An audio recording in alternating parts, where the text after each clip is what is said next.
Welcome to Popternative, where we dive into topical discussions from the worlds of pop culture, social media, and sports.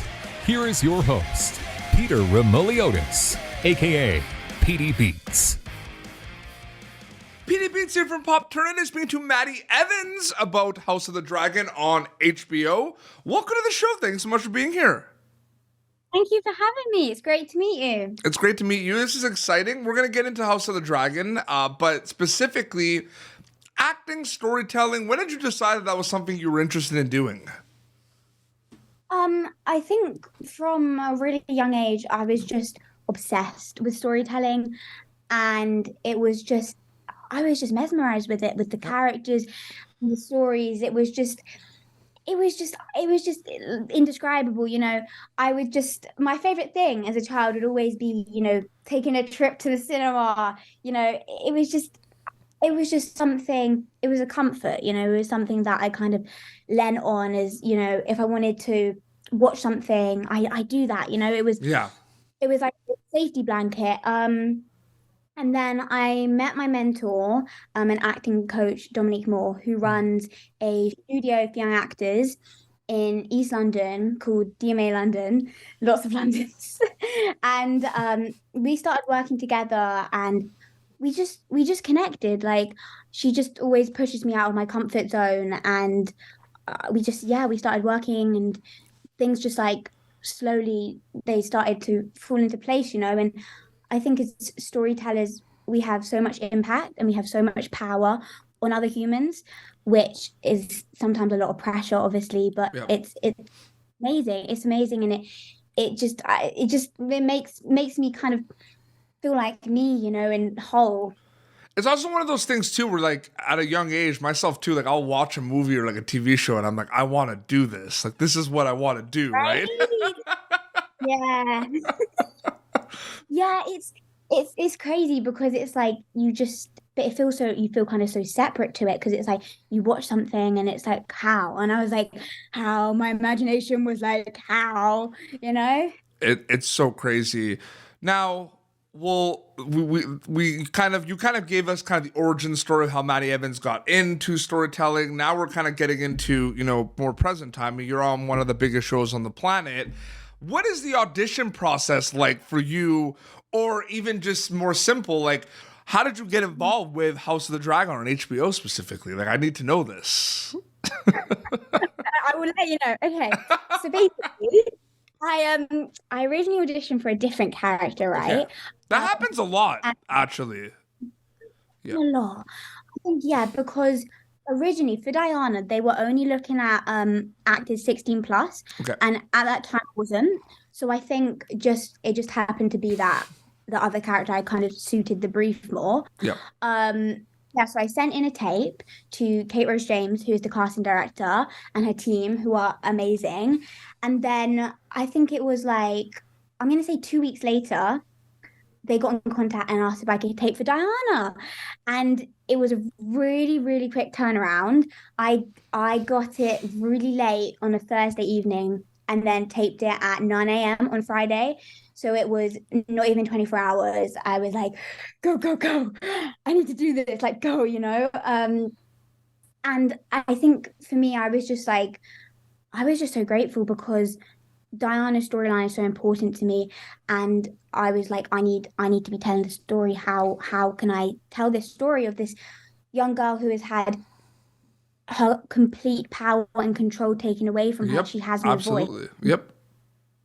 Being able to give the voice back to this girl was it was surreal. It was absolutely insane, because she is the representative of many women who have been abused, and going into it, I felt a lot of responsibility, and even just for the tape, quite a lot of pressure, because I was like, I need to honor their stories, I know. I can't even imagine also when you get the scenario and like what's happening and like that scene with Olivia. I feel like it's just a lot right away, right? Like, just kind of like, you know what I mean? Like, what are those early kind of mindsets for you specifically with this scene, knowing what's to come from reading the script? Yeah, I think I think I tried to, I think it was a lot about mental preparation. Yep. Like I had to prepare myself to be able to be so vulnerable and so open with the cast and crew who I, had just kind of met. So it was that kind of taking down any like mental barriers I put up for myself. And I think, well, I made a playlist because I'm obsessed with Spotify, although it's jumbled. I made a playlist of like pretty much sad songs, really, or songs that I felt the lyric resonated with her in the scene to be able to kind of get there emotionally and connect with her thoughts. But also, I feel like for me as an actor, it was really important that I remembered that she's a human. As storytellers, we give oxygen to like characters on a page, and I wanted to kind of create her backstory before and after. We find Dyana in a snippet of her life, and this situation is going to change her life. It's going to change what she knows, but it's not going to define her. But it was important that I kind of captured her essence, and because at the end of the day, she's really just a young girl who works really hard in life, and life just isn't coming back to her. And Geeta was the director of episode 8, and she was amazing. Like, she's a legend. I love her. And we were speaking about creating this backstory, and I was saying how the hierarchy in the universe kind of reminded me of like a chessboard, and I felt like Diana was like, I don't play chess, so I don't know, but like the little like figurine thing that is just she's just stuck on the starting line, and regardless of what she does, she just can't move. Yeah, it was important to me to like approach it with as much honesty as I could, because it's really sensitive, and I wanted it to be as authentic as possible. So I also tried to separate my thoughts and her thoughts, my experience and her experience, because obviously they're two different things. While I was loving life, having a great time, she wasn't. And I tried to separate that to make it easier to transition into being her. Yeah, no, absolutely. That's so well said, Maddie. And it is an intense scene. It's a very memorable scene, I feel like, for all of season 1 as well. So what are those conversations with Olivia specifically, knowing that you're about to have this very intense scene, this very important scene, this very memorable scene? Like, was there chats before you kind of went in and like actually shot it specifically, like the scenes? Like, what was that like? To be honest, we didn't really speak about acting. Like, we just had general conversations about life, just trying to get to know one another, because I think it definitely required a lot of trust between both of us. And there was definitely this kind of mutual respect and understanding that we had for one another. And the scene, we understood the importance of it. So we didn't really need to have a discussion about it, because we were the characters when we were filming, and then we cut, and then we're us. But I do remember we had this one conversation about herbal tea in between takes, which is random, right? But because the pregnancy tea that I drink, we were trying to figure out what it tasted like. And it was like, it was like blueberry. But those are the kind of random things we were talking about. Just literally herbal tea, waffling about tea, because tea's elite. Like, I drink so much tea. So yeah, we didn't really need to have a conversation. I caught on tea like late. Like, I always drank tea, but then like last couple of years, like I would say during the pandemic, I really got into like herbal tea. Like, I really got, no, but like I've always, like it's like tea, because I'm a big coffee drinker, and I kind of didn't really do like tea as much. But like during the pandemic, it could be like a ritual. Like, I would always make myself like an herbal tea all the time. I love green tea and jasmine tea. Recently I've been reaching for peppermint tea. Yeah, I think it's also like dairy. I'm kind of like, ooh. Have you tried any of those teas, like those sleepy time teas? Like, do they work? Oh my! Like, have you ever had that? I've tried a few, and it's like one made me a bit sleepy. But have you ever tried any of those? Oh my God, I have that every night. I have it every single night. It's called Does it work? It's called bedtime. Yes. Okay. Yes, it does. It's called bedtime tea. Well, I say it does. it doesn't send me to sleep, but I think it's just a mental thing. Like if I've had the tea, I can go to sleep. If I haven't, I'm going to sleep. And I But do want to also, they do. I do want to go back very quickly because I'm a really big music person too. I'm also obsessed with Spotify playlists.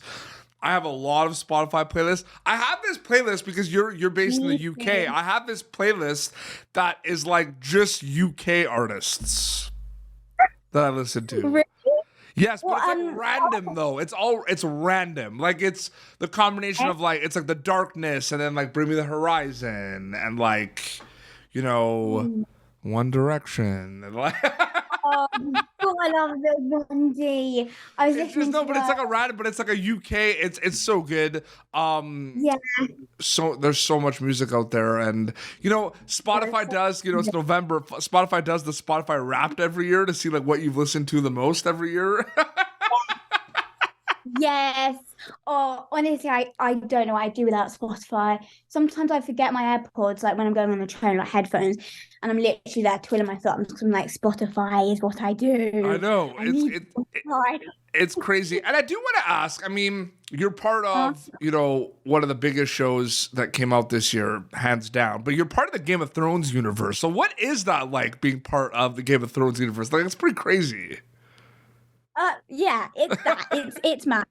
It is crazy, and it just doesn't really feel real, to be honest with you. Like, there's obviously a lot of pressure, and it's slightly overwhelming because obviously the fans are so knowledgeable and they're so passionate, which is amazing. Like that's obviously what you hope as an actor. You hope it's going to be well received. But I think for me, the title of the show, it didn't mean anything in the sense that it wasn't why I was there. It wasn't why I thought Diana's story was important and it was the right story to be on screens this year. Like it wasn't why. And it wasn't why the title wasn't why incredible humans come together to make beautiful work. The cast and the crew, like that's not why people were there. They were there because they cared about what they were doing. They cared about the characters and the stories. But for me, being surrounded with episode 8, being surrounded with like the core creatives, all being powerful women. We have Geeta, who's the director, Catherine, who's a cinematographer, who just captured it beautifully, and Aline, who wrote the whole episode, who's better at English and writing than I ever will be. Was just as a young girl and as an actor, a young actor in the industry, was honestly like it was so empowering, and I was like, these are the type of projects, regardless of the titles and everything like that. These are the type of projects that, as a human, I want to be a part of. It's almost like the Game of Thrones is in the background, almost. 100%. Like, don't get me wrong. It feels like a museum when you're on set. You walk and like, hold on, am I in a dream? Because they built everything. When we were filming, it was literally in a studio lot, but honestly, they built the whole thing like a museum. Crazy. It was crazy. But again, it felt every time you walked on, like through the building, you felt that you were there, like you were just so immersed because it was all there for you. It's like, I don't need to do anything. I can just sit here, say some lines, and then I go home because the world was built for you. It's insane. They went above and beyond, and just beautiful people making the show, honestly. And I think with Game of Thrones, they set up a huge legacy. They set up like the show's incredible, Game of Thrones. And I think House of Dragon is so different. It focuses mainly on one family and their dynamic and family issues, which is everyone can relate to. I was about to say it definitely has moments where it really focuses on the family, although Game of Thrones did as well. But there's definitely like those scenes with Aegon and like the whole they called us bastards and everything. That whole like those most intense thing I've ever seen. It's like someone's getting in trouble. Honestly, it's crazy. The family dynamics are intense. I'd recommend some family therapy. That could be good. But yeah, it's just amazing. It really is. But yeah, more importantly, I I am so grateful for the experience I had on set and being able to work with amazing humans, because that's what it's about. It's about empathy and it's about being a good human. Absolutely. No, so well said. Absolutely. Thank you so much for joining me on Popternative. This was so great chatting with you. It was amazing speaking to you. Yeah. Absolutely. So great. yeah, House of the Dragon season 1 on HBO, and HBO Max as well. Your Instagram account is just your name, right? Maddie Evans. It's it's spelled Maddiea, and then it's Evans. Yeah, just because I wanted to throw in my middle name there too. Perfect. So they can follow that as well. Awesome. Well, this has been Popternative, youtube.com/Popternative for previous episodes. Until next time, this is Maddie Evans and PD Beats signing off. Thank you for tuning in to Popternative. Make sure to check out our past episodes of Popternative on YouTube. Be sure to like Popternative on Facebook and follow us on Twitter. This has been an Autograph Communications production.